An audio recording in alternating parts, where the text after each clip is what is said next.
move on to the next part of the agenda, which is number 7, wheel tax. And I recognize Mr. Buchanan. Same comments as last month. We have the debt that is going to sunset at the end of the 24-25 fiscal year, which is about $6.67 roughly. It's 1/3 of the original $20. Audit says you cannot pre-load a debt service fund. You must maintain debt to have a debt service fund. So to me, I know that the highway budget has issues. I know we have bridges that kind of have issues. So instead of filling debt service that you can't, to me the logical thing to do is move over 176, which is a newly created highway capital projects fund, and therefore we can fund things in cash. You always save money when you pay for in cash versus issuing debt. Mark, correct me if I'm wrong, but we have 5 bridges on list 1. Not counting Goshen. 3 now? 3. 3 on this one and 5. So. Oh, 3 to 5. I think 5, but 5 bridges that still need to be addressed. You know, I believe the state's still running the 95.5 program on that, but we don't have the funds for our 5% to get those bridges in compliance. So, you know, Danny also has needs in the highway department. Paving issues, it depends on how you guys were to write the amendment if you were to go that direction on what it could include or exclude. But also 131 needs help. You know, we put a Band-Aid on it last year. This budget season is going to be winding up here shortly. You're going to see that 131, we balanced through fund balance. That is a temporary gain. You cannot do that year in and year out. So one of the other things I was thinking that might alleviate some of that tension is if we put that wheel tax in 176, you could also pull some of the capital expenditures out of his budget and put it over to 176. So his motor vehicles and highway equipment, get that out of his operating budget into his capital projects budget. Won't fix 131, but it will take some of the strain off of there. So again, I know there's mixed emotions and there's different viewpoints on that, but at the end of the day, you're talking about a $96 registration going up to $90 and we're counting about $350,000 of potential expense for various highway, road, bridge projects. So that's my take on it, but I'll put together the result of y'all's decisions.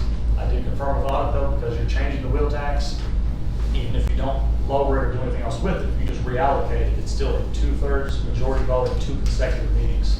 So that's why I've put it on the agenda 2 months in a row, because that timeline is going to be upon us very soon. I don't want to just wait till budget hearings to get that conversation rolling. And this can only be applied to wheel tax, correct? If we were to reduce the tax. Yeah, you can't fund from one to the other. I mean, you could adjust it next year in the budgeting process if that's what you wanted to do, but also very near future, you're going to have a guest speaker come to us. I haven't organized it yet, but Mr. Gates most likely is going to come speak to you. He is the guru at this CTAS level for property assessment, and he's going to talk to you again about the ratio, about certified tax rate, about reappraisal, and we will be hit yet again with the ratio. We do not know exactly what it's going to be, but it's going to be worse than what it already is.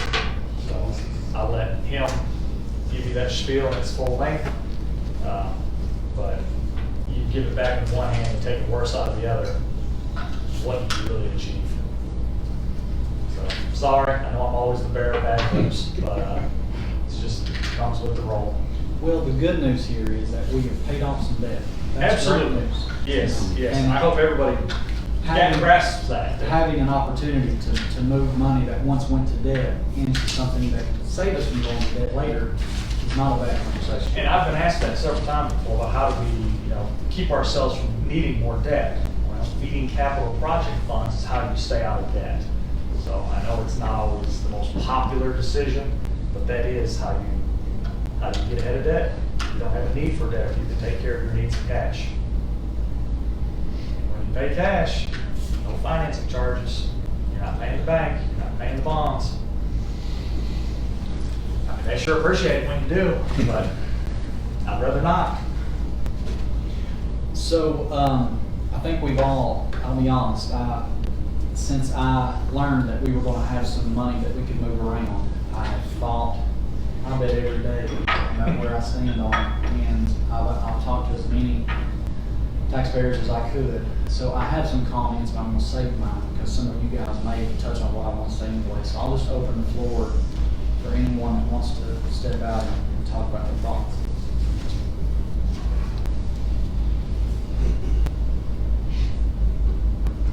Well, I think for me, it makes sense to put it in some type of capital project fund, for sure. When we talk about reducing tax burden, because of how our tax system is set up, and we talked about this during budget hearings, that, the sales tax for the state, a gallon of milk costs $2 this year, pay 10% on that, that's $2. Goes up $4 over the next couple of years, you're now paying 10% on $4 instead of $2. So that's an increase in tax, even though the percentage didn't go up. Property tax don't work that way. We have to adjust. They make us reduce the percentage. People are paying less percent on the value of their property than they ever have in Hawkins County, but it's viewed differently, and I understand that. So my point being, if you keep this money and allocate it to capital expenditures to prevent future debt expenses, that helps us avoid the need to adjust revenues as greatly in the future to pay for projects, and it helps us do it cheaper because you're not paying the finance charges and all that. So that would be my 2 cents. Would be, you can argue about which one to put it in, which fund you put it in, but I think it needs to stay, I would say, in the highway department, either the capital projects fund or to help with the operating fund, one or the other, but it needs to stay with that department, would be my opinion. And I don't disagree one bit about the fact that the operating budget needs it as well. The only reason that I've pitched it more to 176 versus 131 is to escape the 5-year average maintenance of effort. But you're correct. I mean, 131 needs it just as bad, but I was trying to cherry pick some expenses out of 131 and shift them, and that way we maintain that control, where if we put it in 131, we're pigeonholed.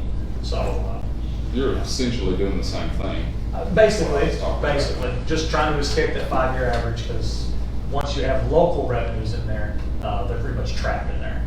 And so 176, if we were to find out, of course, you still have to deal with the 2/3 and 2 consecutive meetings if you ever want to reallocate it. So I mean, it's still not a simple reallocation.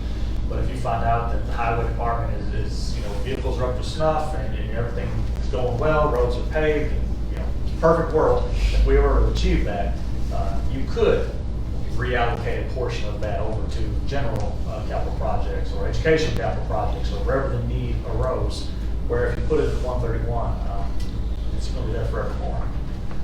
As a reminder, what does a penny generate in sales to property tax revenue? We haven't calculated the New Year's penny yet. So what is the whole wide world you're counting? Hold on just 1 second, I will tell you. About 100%. 120. I'm scared to I was disclose going it. to- 122, 262, 53. So, we're gonna be freeing up around 300,000 with this, so you're Roughly essentially 340-ish range. 340-ish. You're talking about under 3 cents of property tax, 3 cents on the dollar. So, my question would be looking at seeing how that breaks down to impact, the average taxpayer. If we don't put money into the savings for capital projects, and I think I understand what you're talking about, moving some of the operating expenses to capital projects to kind of do that. I think would be a good idea too, to not have to make that maintenance of effort.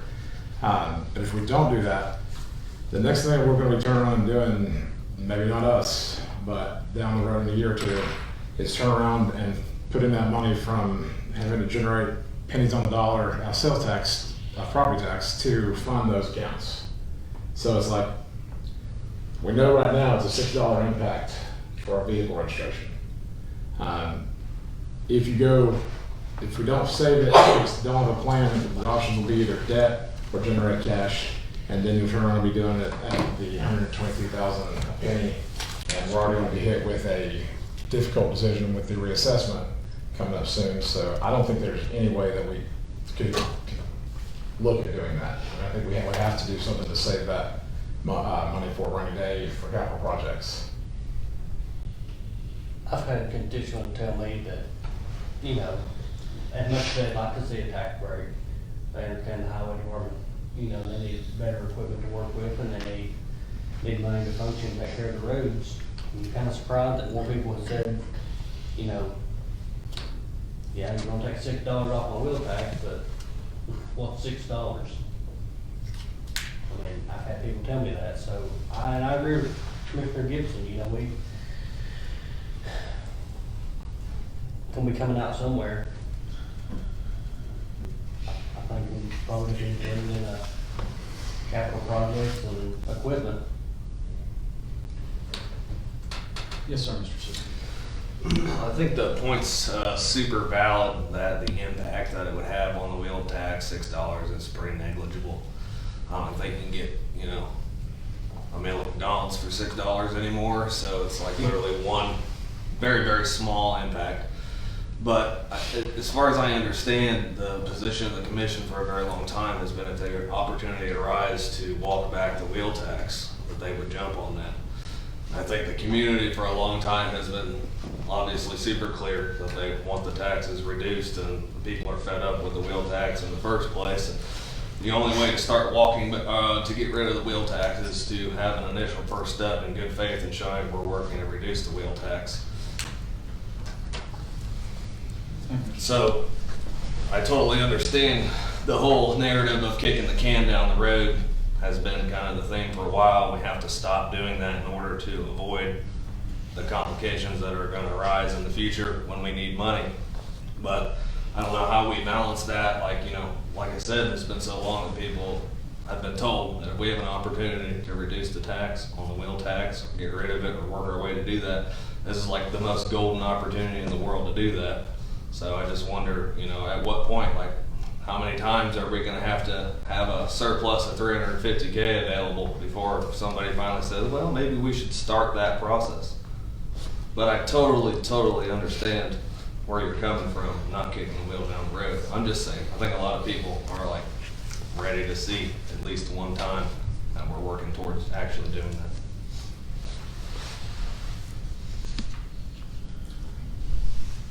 Anyone else? I do have a question, Mr. Jones.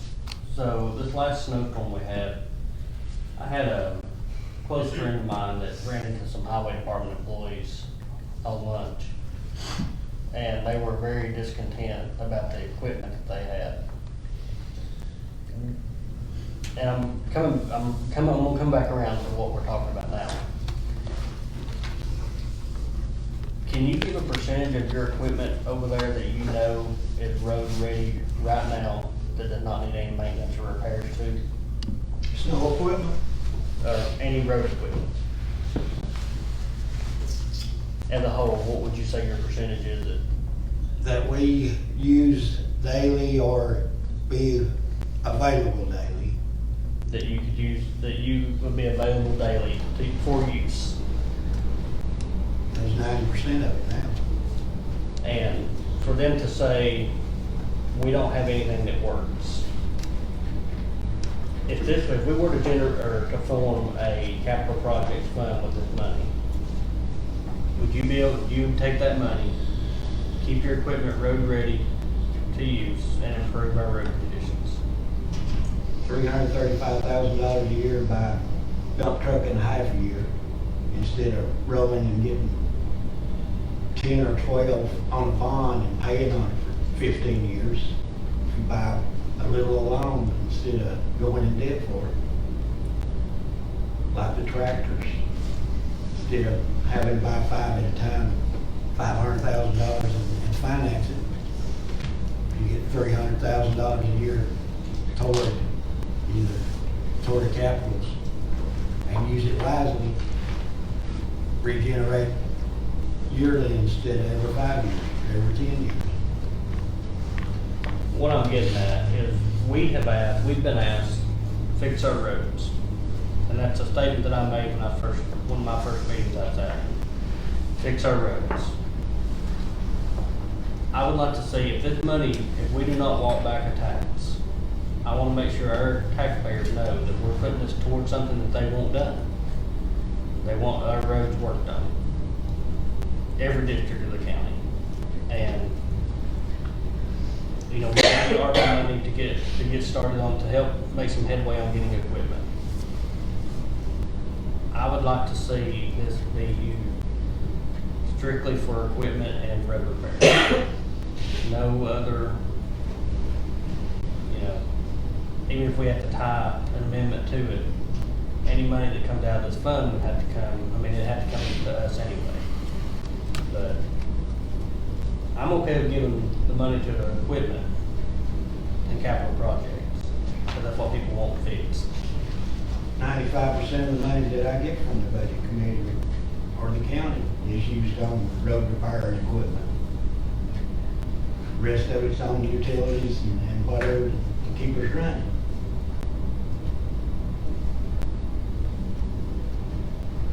And for the comments the employees made, last year we started with 15 to 19 snow trucks, and at the end of the event, we had 3 running. This year, we had 15, and only 1 had a drastic that wasn't running at the end. Something made, we broke a chain, had a flat, stuff like that, but we repaired that. We had 1 transfer case, which put the truck down. So we were, as far as having wheels on the ground and trying, we had 10, 12 more trucks at the end of this snow period than we did on the last one. So we're making progress. It's just taking time. What's the current balance for the capital projects fund that we funded this year for highway department? Sorry, I don't have it in front of me yet. I don't have a current balance, but, Do you know what we funded it at? we funded it 2 pennies. So that's, It's 2 pennies, so, you know, with no expenditures yet approved through it, I mean, we're estimating $250,000 in it at the end of the 25. in your opinion, what would you consider to be a healthy balance for that fund? Got a road equipment that you know, Road equipment's $100,000, that's nothing, so. I mean, Mr. Jones was telling me the other day about a brand new tractor being just astronomical, so I hate to say that doesn't go far, but it just doesn't It go doesn't go far. far. And if you want to use this to do paving, it goes even less far. So how much of a road could you pave for $225,000? It's $160,000 a mile for a hot top. So 52 miles of your favorite road. So, I mean, the point I was getting to with that is that I don't feel like that, so it was safe to say that that balance is not currently a healthy fund balance. Absolutely not. Okay. And also, we still have the bridges too. Except I we're know not a taking- grant match, right. but there's a whole other expenditure line there that we're not talking about. So, I take into consideration what Dan was saying there as far as walking that back. I just don't think we're at that point yet. Yeah, this is the equivalent of getting a credit card paid off and then working less hours because we don't need that money. It's still, there's still places that we have plenty of work that needs to be done in the highway department. You know, there's plenty of roads that need to be paved, equipment. If you just take in those 2 considerations alone, how many miles did we say we could get for that? Said 52? 225,000 to get 2 miles. 2 miles? So what would that get us, about 3 more with what we're saving on top of it? Yeah. Rough math, essentially? Yeah. So the $6 that you would see on a savings and registration of that car is minimal by comparison to the impact that it would have for the road department if it's saved for capital projects or if it's used for paving currently. It would have substantial more impact at those, 2 or 3 miles a year is 2 or 3 miles. But it's 0 miles if we, walk back that $6. Absolutely. I'll be honest, that's one of the most frustrating things I feel like I pay a year is the wheel tax. It's just, and I think the end goal is to see that walk down, but until we're able to make some improvements on the roads, kind of make some headway I think we've made headway in the equipment, but we haven't truly made as much headway in the physical condition of the roads. Until that's done, we're not actually truly ready to walk that back. I would truly struggle with calling it a surplus until the roads are in a shape that nobody has a complaint. I think at that point you could truly call it a surplus. Right now, also very easily issue new debt to buy off just a fraction of the roads, and we wouldn't even need this conversation. But I found it to be personally more responsible to do it in cash as we move forward than to issue large debt and pay interest on it. But the roads are not in the shape that this isn't needed. We just don't have a current debt issuance to pay. We could very easily. What was this debt originally used to purchase? Pay, I believe it was a payment debt. I have to look back at the budget book to tell you for sure, but I believe it was a payment debt. Cumulative dump trucks. Dump trucks? Maybe it was dump trucks, but I thought there was a payment element to it as well, but. Yeah, so if you pay your car note off, right, you pay your car loan off, that doesn't mean that, I mean, it does create an excess or a surplus in your budget temporarily, but you're putting in a car one day, right? You're gonna have to plan for that, so you can either pay that and save it up to buy in the future, or, as Mr. Gibson said, work less hours, reduce your income, and then go into debt for it later, right? So I think what we're trying to say is we like the first option, but or I like to speak for myself. I like the first option better of using this revenue to create a nest egg that we can purchase things with cash in the future. I think the conversation's a lot different if you have a $40 or $50 excess and you're talking about roads being in flawless shape. I think then it's an easy conversation, easy discussion to have, easy decision to make. We're not there. Is there, I've always heard, so I'm always told that when they passed the wheel tax, it was said it was going to be temporary. Is that? From all the research that I've been able to do, that is a false narrative in the sense that that was actually how the resolution was written. Yeah. Now, was that said? I am sure it was said, because everybody says that. Yeah. So was it said in conversations and discussion? I would bet money it was. Yeah. But was the resolution written in that way? No, it was not. Okay. I was just curious because I've never seen it.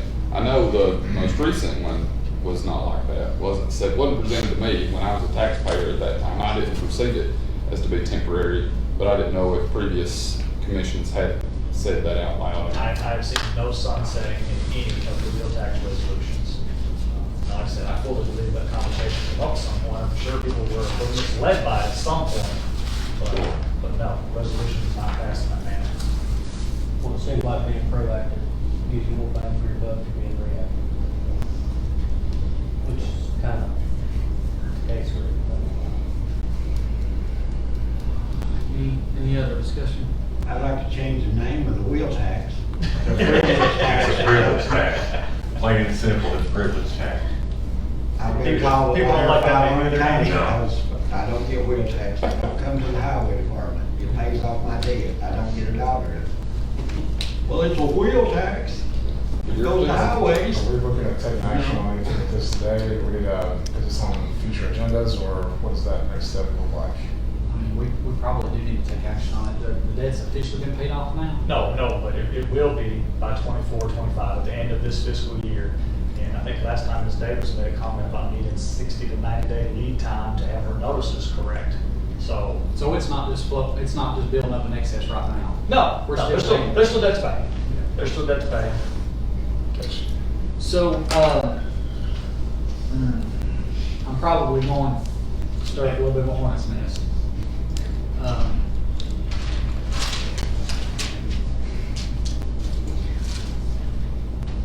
So, taxing citizens should never be convenient for the government. It just should. If we have $6 in the wheel tax, that we have an opportunity to turn back to the taxpayers. I like the idea that we can give the taxpayers of Hawkins County $345,000 to pour back into our local economy. Because isn't that what we do, right? We, as Republicans, and I know this is nonpartisan hearing, but let me say as conservatives, we like the idea that people can keep more of their money and spend it as they see fit. When you're talking about a $6 wheel tax, that if we, folks that are going to benefit the most are the folks that have a, 3 or 4 vehicles. They're not going to just save $6 a year, they're going to save $24 a year. But just hear me out. If your property is $250,000 value, and I think this is right, Eric, the tax rate is $255.46. Is that correct? Okay, I'm sure.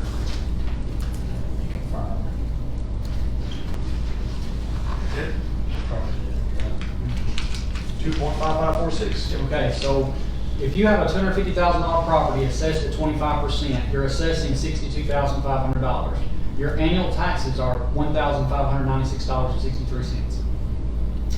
If you have a property that's assessed at 25%, $250,000 value, and we decrease the property tax by the amount of money that the wheel tax generates, the difference is $17.39 a year on a $250,000 property. So you're looking at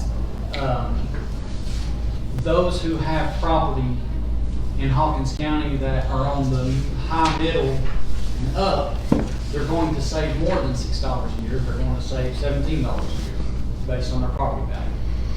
So let me flip the script a little bit. I had a business owner contact me when we were talking about property tax, and this has resonated with me. He actually wanted us to take the tax revenue that we had to increase and stack it on top of the wheel tax and just make the wheel tax bigger. Because he said, you know, I own a business. I provide things for the community as a result of the investment that I've made. So a property tax increase is going to affect me more than others, and I'm actually trying to make money in my community. So for example, let's say that you have a $1 million apartment complex. It's assessed at 40%. As of right now, you're paying $10,218.40 a year on a $1 million property.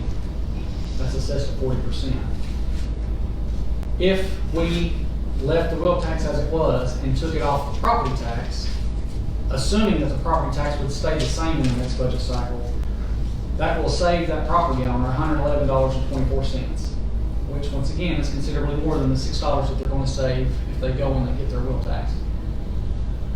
Whether we're talking about a $6 wheel tax, $17.39 savings on a $250,000 property, or $111.24 on a $1 million property, you're talking about giving an opportunity for those that own businesses that produce for our community a little bit of a higher break than you would if you took the $6 off and just made it a flat savings for everybody.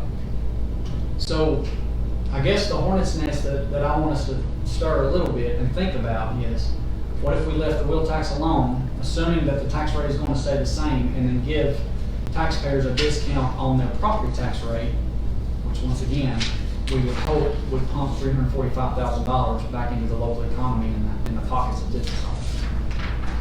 That is what I have been trying to think through. And I'll say, I've heard everybody, the most logical argument for government, the most logical argument for us, is to take that $6 and put it in a capital projects fund and keep ourselves from going into debt later.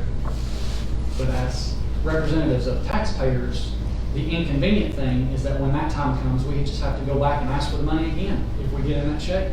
And we need to go through the fight of listening to every taxpayer complain and fuss and call us. We need to go through the fight of raising taxes if we have to do it in the future, because that's what we're elected to do. We have an opportunity to pass on some savings. And I want us to think about that side of the coin too.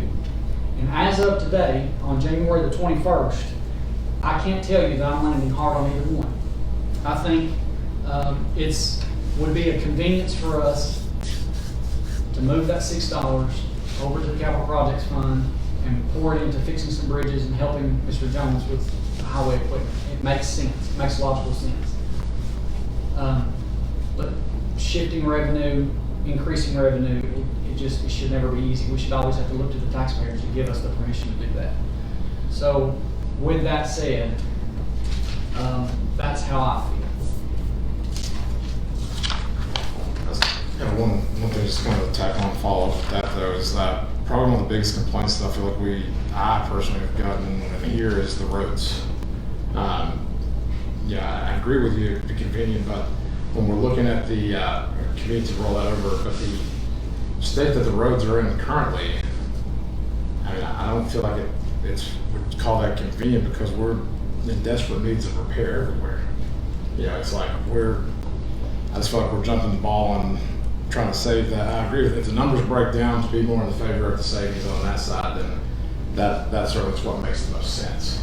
whatever breakdown to affect your taxpayer like we talked about. But I just think we would have to acknowledge then that the roads are going to be this, at the status quo of the roads is not going to change if we do this, because we're rolling back funds. Just as a, that's what we want to. That's all. Okay. Your roads are gonna deteriorate. Right. I'll get you. They are gonna deteriorate. I mean, Danny, a road that you build now, gonna have more, or built 20 years ago, it's gonna have more traffic on it, heavier equipment than what it was designed to probably handle back when it was built. I mean, it's gonna be a reoccurring expense either way. You're never gonna get called out and say it's a road policy. 900 miles, 874. 874 miles, not ever gonna be paid.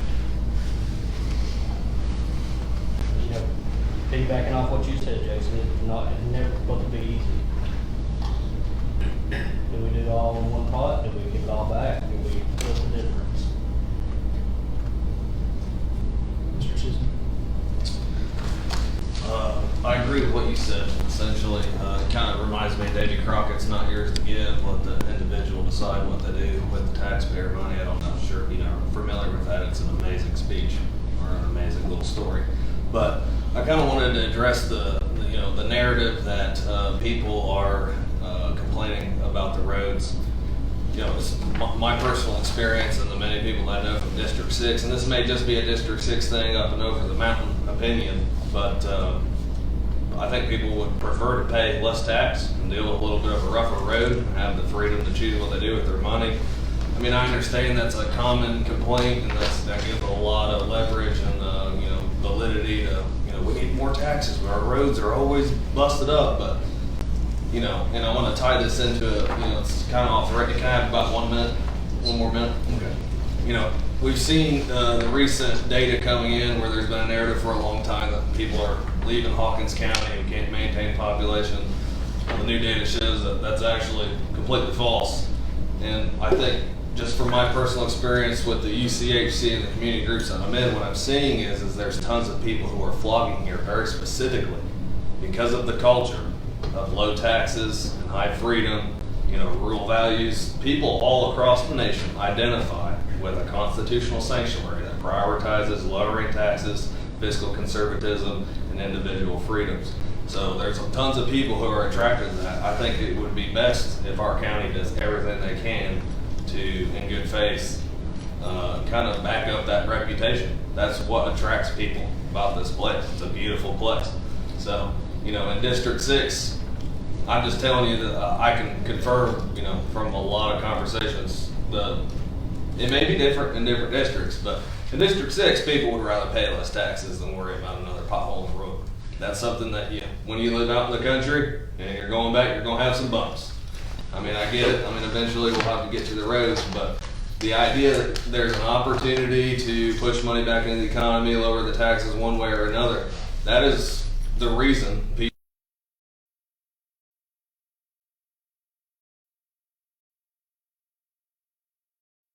This is where my conflict comes from. Mr. Chisholm, I'll have to disagree with you on just allowing our roads essentially to decay. And if you have assets, you're responsible to take care of those assets, and roads are assets. We do need to take care of them. So I don't want to sound like I'm speaking out of both sides of my mouth. I do believe we need to maintain roads. I do believe we need to give the taxpayers their money's worth when it comes to what they drive on, all that. I also just want to reiterate too that I do get a lot of complaints about roads, and I do think that if we were to put that $6 into a capital projects fund, it's going to save us possibly from going into debt in the future. That is probably one of the strongest arguments that I have to move that $6 in capital projects fund, because we're going to cut off our nose to spite our face. Because if we do decrease the property tax burden as a result of the $6 that's loosened up in the wheel tax, the next commission is going to have to ask the question, how do we fix the assets that we have, and then how do we pay to do it? The next commission is going to have to go back to the taxpayer and say, we're either going to have to increase your taxes or we're going to have to take a debt. And in that debt, you're gonna pay interest. So you're not just going to, you know, you're gonna save $345,000 or $340,000 for the taxpayer. But when you figure interest and everything over a 30-year bond, or however long that bond is gonna be, taxpayers are gonna, they may save some now, but in the long run, they're going to have to pay that interest, which is gonna cost them more. So, and this is why I have battled with this thought the whole way. I believe as a conservative, you need to try to cut taxes as much as you can. But I also am battling with the idea of how do we set up our community so that in future generations in the future, we're giving them cash money to pay for bridges as opposed to having to take out debt. Because the one thing that I hate just about as much as taxes is debt. So I just wanted to push back so you disagree with me. I would just say, as long as you would acknowledge the fact that that would be a subjective opinion on how people feel about roads. Because as far as I'm concerned, in District 6, which, you know I haven't lived here my whole life, but I've made plenty of friends out of neighbors and have been very active, specifically in District 6. I think there is a ton of people who would choose dealing with a little bit rougher road to pay less taxes. I think that's something they really identify with.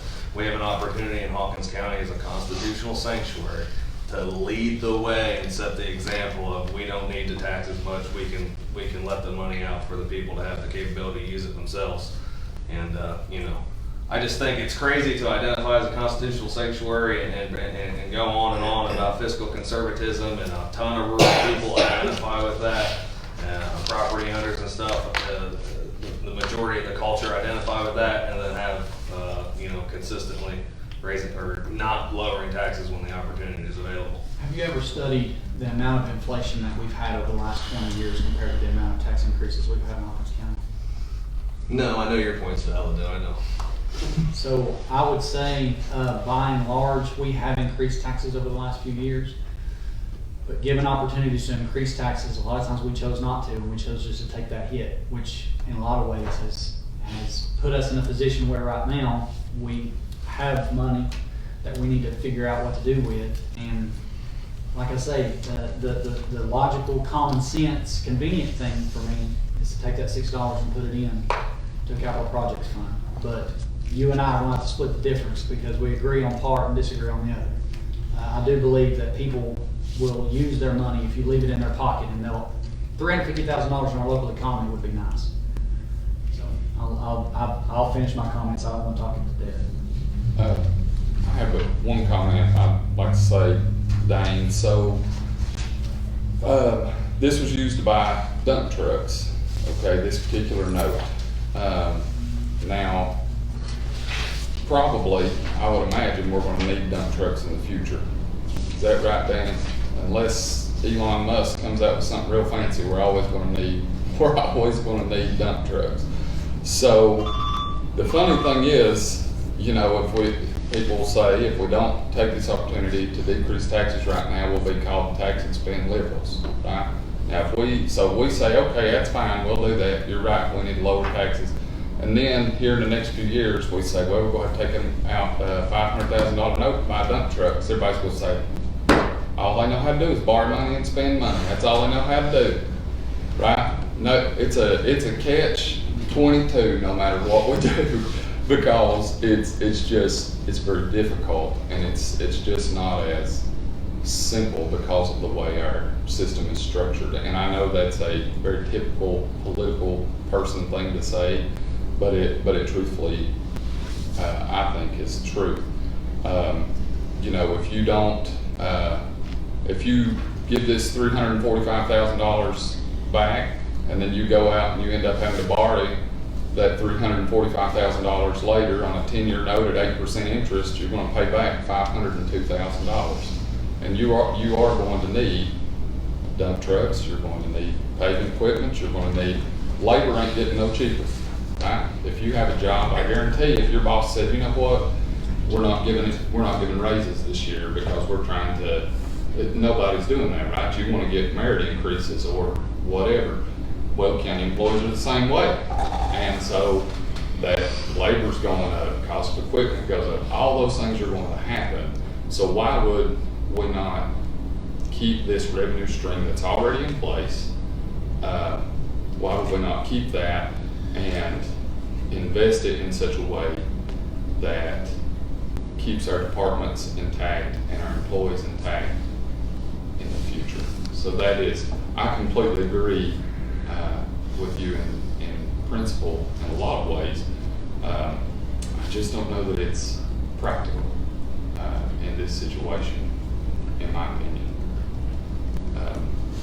But, you know, I guess the Bible says every man's right in his own eyes. You can figure out what justifies what you want to do, can't you? So I appreciate the opportunity, you bringing that perspective, and Jason, I appreciate all your comments as well. They're very well thought out. But that's the last of my comments too. I'll touch that. I would like to add, Chairman, and Eric, just ask you this question, and you'll be able to get a better hard number, you know, at our commission meeting maybe. Yeah. One thing I want us to think about, let's go back on taking out loans, taking out, or, you know, whatever we need to do to buy 10 dump trucks. This debt formed because we had to buy 10 dump trucks. How many years has it taken us to pay this off? Several. I'd have to look back at each of the start date of the debt. So, how much is this cost taxpayers extra in paying the interest that we can use for something else? And so I don't have your answer for the history of the length of the debt, but I can tell you, just looking back at 22, 23, we paid $63,000 on interest on bonds, just in 154, just on specifically highway debt service. When we closed 23, 24 and had estimates, it was at 43,000. So over 2 years, there's $100,000 in interest on debt, just in 154. And that's just recent. If you go back and look when that debt was larger, I'm sure the interest was sizably larger as well. So just a rough figure from what I can figure out with this in front of me. The trucks are 2014 models, so probably 10 years. A lot of money. Yes. Oh, and just a point of clarification, even if you were to decide to go that route, you still can't do nothing on the wheel tax because we still can't feed the debt service. So we would still need action at some point in the next month or two to reallocate, even if you were going to not feed the debt service for highway because you can't and you want to put it in the general fund, there still would need to be a resolution to do so. And even though that it's not necessarily what I would endorse, but that's what would need to happen to make that happen. And it would still require 2/3 vote. Still require 2/3. Even though you're not changing the funding, it's my understanding that resolution is just, or that structure of the wheel tax is just hard written. Any change, 2/3, 2 consecutive meetings. So even if you were just reallocating the disbursement of the funds, same requirement.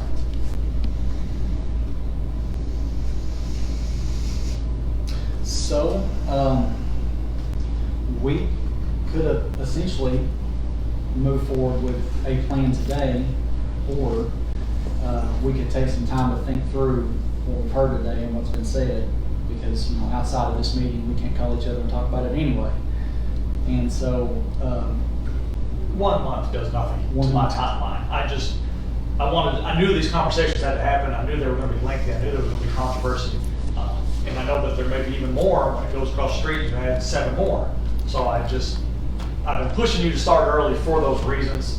We're not in a time crunch yet, but we definitely need to be progressing towards a decision. What happens if we miss the deadline? Where does that money go?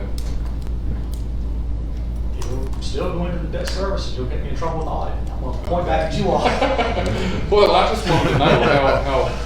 Yeah, well, I mean, it doesn't. We don't need to miss the deadline, of No. course. I'm not aiming to. I just was curious what the consequence was. The audit's going to For a force. motion to table that to next month, or we just want to take no action? you know, we just won't take any action today, and I appreciate that, Mr. Gibson. Let's just marinate on it for another month. And, I agree with that. I think I need some more time to think on that one to get some numbers together. Okay. Any other questions about the wheel tax? Is there any other business to come before the budget committee today? Motion Good. I was just saying, just clearing up that point earlier, there will be a speaker. I don't have it scheduled yet. March, I think we'll have some conflict with spring break, so I'm hoping to push it February or April. But it's coming. He may not have the number, but if you remember 2 years ago, he estimated the number, and he was extremely close on his estimation. So he's thinking we'll be in the 50s. And again, last time we went from whole down to 0.6921, so it won't be as dramatic as that drop, but we are gonna lose more tax dollars going from in the 60s to in the 50s on the ratio. So while you're having these fun decisions floating around in your head, just remember that that's gonna come kick you in the teeth next. Which will tax to mitigate that burden as well. It helps soften that blow a little bit if we use the plan that I discussed, reallocating it back over to. If you reallocate it back to general fund without a reduction, because you're gonna see a natural reduction happen to you to no fault of your own. Yeah. Just the market, what happens with the ratio, so.